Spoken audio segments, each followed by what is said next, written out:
Assalamualaikum warahmatullahi wabarakatuh. Halo semuanya, perkenalkan nama saya Lia Nurliani dengan NIM 0517188827, mahasiswi program studi Sistem Informasi Universitas Terbuka UPBJJ Daerah Bandung. Di video kali ini, saya akan mempraktikkan tentang tugas praktikum 3 mata kuliah algoritma dan pemrograman, yaitu mengenai perhitungan gaji karyawan menggunakan if dan array di bahasa pemrograman Java. Oke, untuk soalnya adalah sebagai berikut. Buatlah program sederhana menggunakan operator if dan array dengan kasus berikut. Pada sebuah perusahaan dengan 3 golongan karyawan, yaitu jika golongan A gajinya 5 juta, jika golongan B gajinya 6.500.000, jika golongan C gajinya 9.500.000. Gaji setiap golongan disampaikan pada array gaji. Jika di input golongan A, maka akan mengambil gaji pada array 0. Jika di input golongan B, maka akan mengambil gaji pada array 1. Jika di input golongan C, maka akan mengambil gaji pada array 2. Buat persen array lembur 30, 32, 34, 36, dan juga 38. Jika karyawan tersebut lembur, maka mereka dibayar per jam dengan ketentuan sebagai berikut.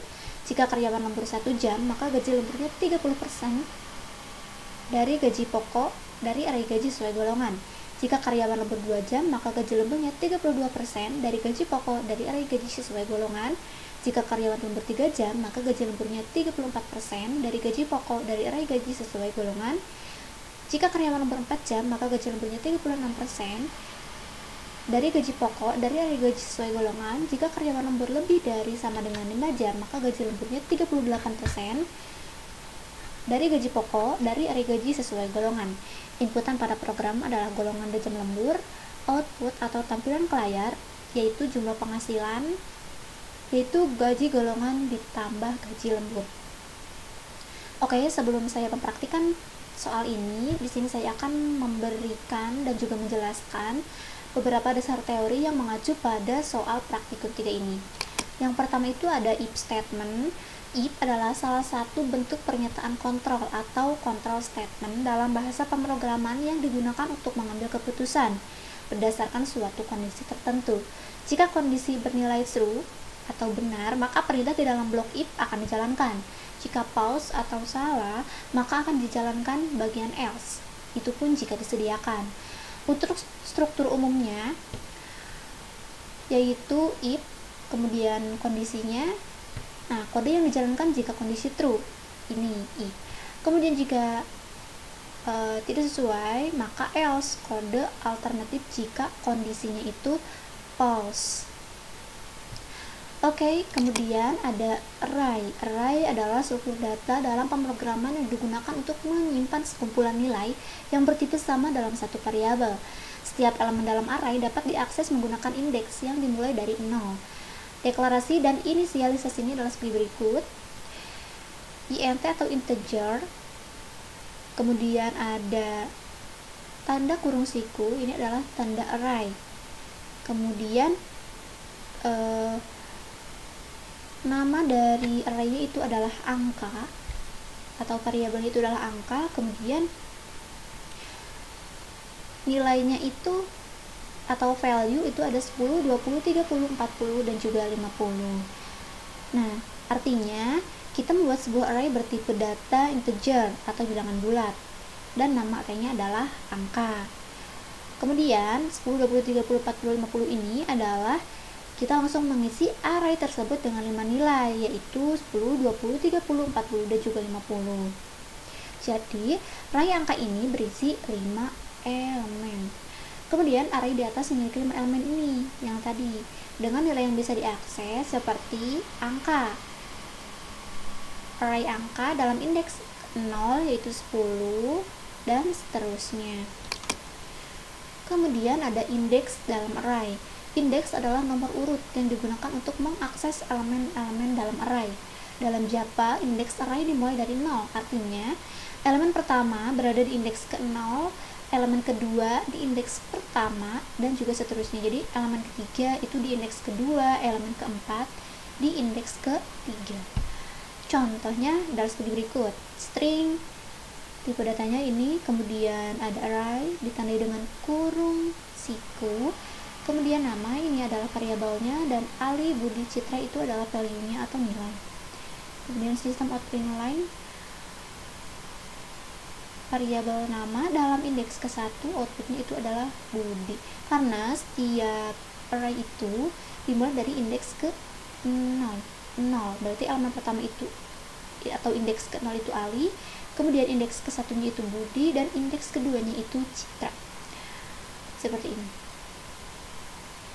Oke, itu adalah beberapa materi dan juga teori dasar sebelum saya melaksanakan praktikum tugas 3 ini. Oke, di video selanjutnya saya akan membuat kode programnya. Oke, setelah tadi saya menjelaskan beberapa dasar teori yang mengacu pada tugas 3 praktikum mata kuliah algoritma dan juga pemrograman, di sini saya akan lanjut untuk membuat kode programnya. Saya sudah membuka Visual Studio Code dan juga membuat folder tugas praktikum 3 algoritma. Kemudian di sini saya akan membuat file baru yang bernama tugas3.java. Oke. Namun di sini saya akan membuat kode programnya terlebih dahulu sampai selesai. Kemudian setelah selesai, saya akan menjelaskan kode program ini baris per barisnya.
Oke, saya sudah selesai membuat kode programnya, kemudian saya akan jalankan terlebih dahulu. Sebelum saya menjelaskan langkah demi langkahnya, ditakutkan ada error, kita akan run.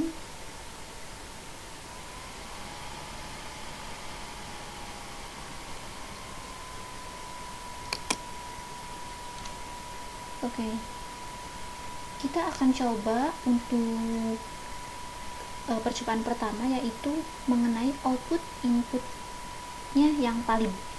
Saya akan kasih contoh di sini, misal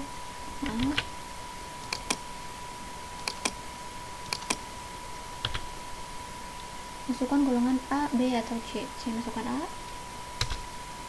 kemudian jumlah jam lembur, masukkan jumlah jam lembur 0 sampai 24. Saya akan masukkan jam lemburnya 2.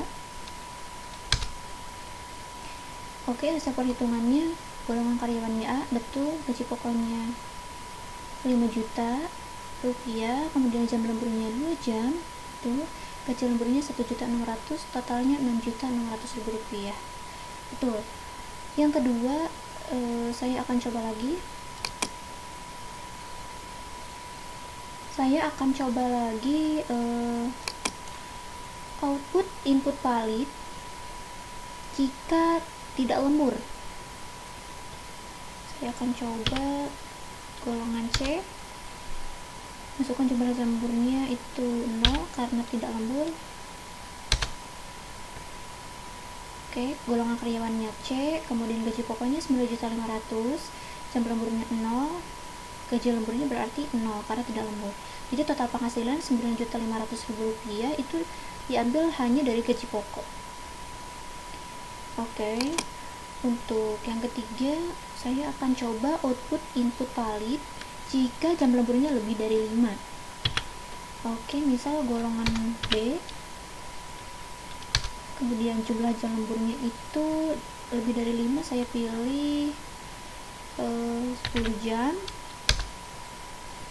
Oke, golongan karyawannya itu B, gaji pokoknya 6.500.000, jam lemburnya 10 jam, gaji lemburnya 2.470.000. Jika ditotalkan, maka total penghasilannya yaitu 8.970.000 rupiah. Oke, yang selanjutnya saya akan mencoba untuk masalah output input tidak valid. Saya akan masukkan golongannya salah karena di sini diberikan hanya A, B, dan C. Saya akan coba masukkan D. Nah, maka akan muncul pesan golongan tidak valid. Harap masukkan A, D, atau C. Oke, dan yang terakhir, saya juga akan mencoba tentang output input tidak valid. Bagaimana kalau misal jam lemburnya itu negatif? Kita akan coba golongannya A, jam lemburnya misal ini 2. Maka akan muncul pesan jam lembur tidak valid. Harap masukkan lebih dari sama dengan 0. Oke, berarti kodenya sudah jalan ya. Sudah benar. Dan ini hasil-hasil runnya. Input valid, kemudian ada juga output input tidak valid.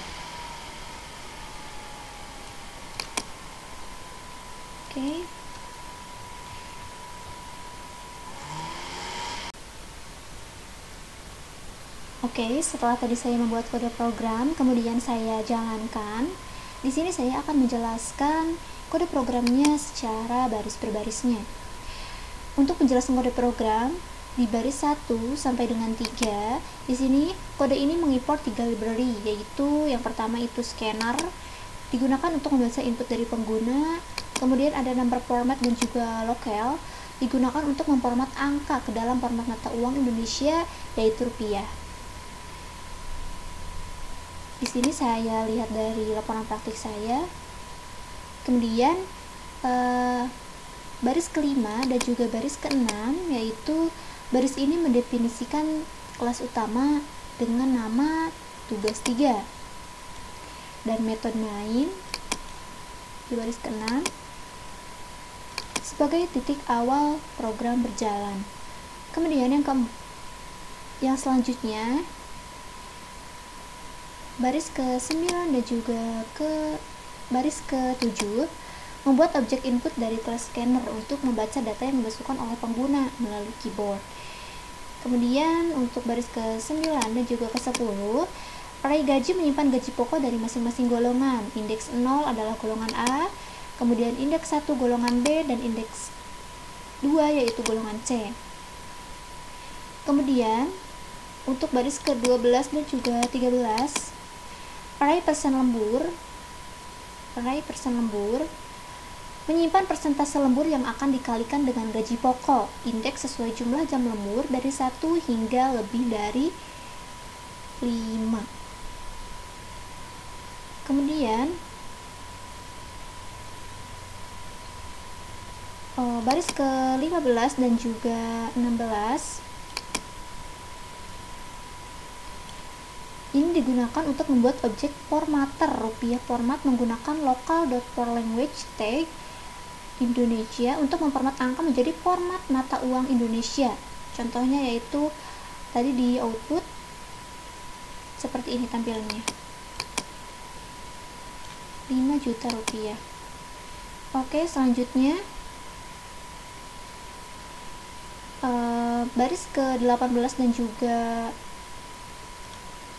18, 19 dan juga 20 itu digunakan untuk menampilkan header program ke layar untuk menunjukkan nama program yang sedang dijalankan. Jadi seperti judul awal. Kemudian baris ke-22 sampai 24 itu digunakan untuk meminta input dari pengguna berupa golongan karyawan. Input ini diubah menjadi huruf kapital. Di sini ada perintah to uppercase. Lalu diambil karakter pertamanya dengan perintah char. Kemudian baris ke-26 integer indeks golongan sama dengan -1, variabel indeks golongan diinisialisasi dengan -1 yang nantinya akan digunakan untuk menentukan indeks gaji sesuai dengan golongan yang dimasukkan. Kemudian baris ke-28 hingga baris ke-39, baris kode ini memeriksa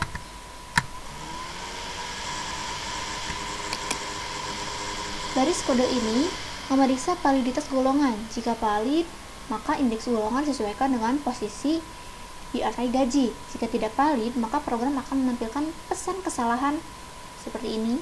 Golongan tidak valid, harap masukkan A, B, atau C. Kemudian berhenti dari return. Lalu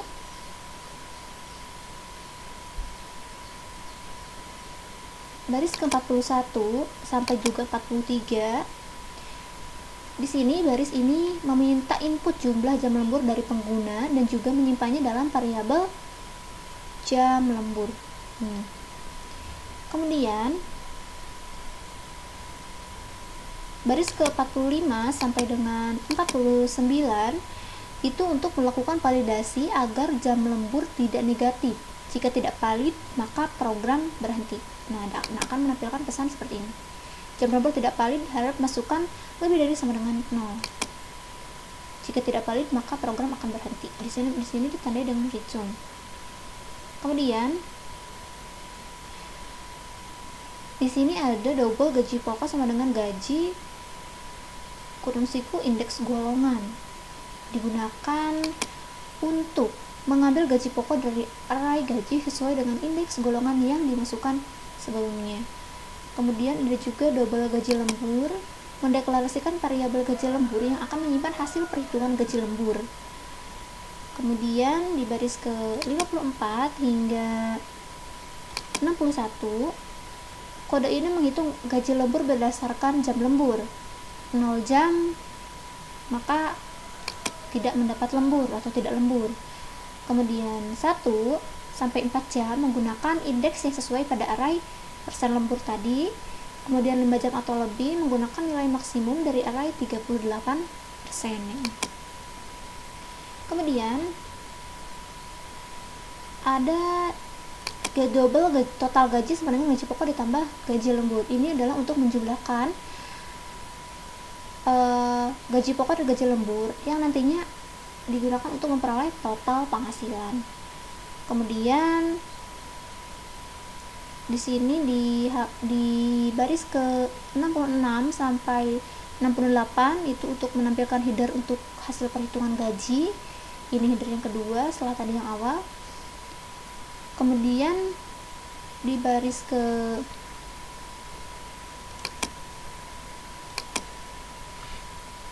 69 hingga 75 itu untuk menampilkan hasil akhir. Di sini ada rumusnya. Nanti akan menampilkan hasil akhir, yaitu golongan karyawan, gaji pokok, jumlah jam lembur, gaji lembur, dan juga total penghasilan. Semua angka nantinya diformat dalam bentuk rupiah karena tadi kita menggunakan library format tata uang Indonesia. Kemudian di sini di baris ke-77 yaitu input close. Ini digunakan untuk menutup scanner agar resource dikembalikan. Agar tadi input yang awal itu tidak resource leak atau kebocoran input. Kemudian ada dua kurung perawal terakhir yaitu penutup fungsi main dan juga akhir dari kelas.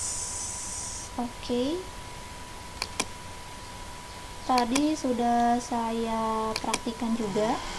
Untuk outputnya mungkin dicukupkan sekian tentang praktikum tugas 2, yaitu mengenai perhitungan gaji karyawan menggunakan if dan array di bahasa pemrograman Java. Mohon dikoreksi dan juga dimaafkan apabila terdapat beberapa kesalahan. Akhir kata, wassalamualaikum warahmatullahi wabarakatuh.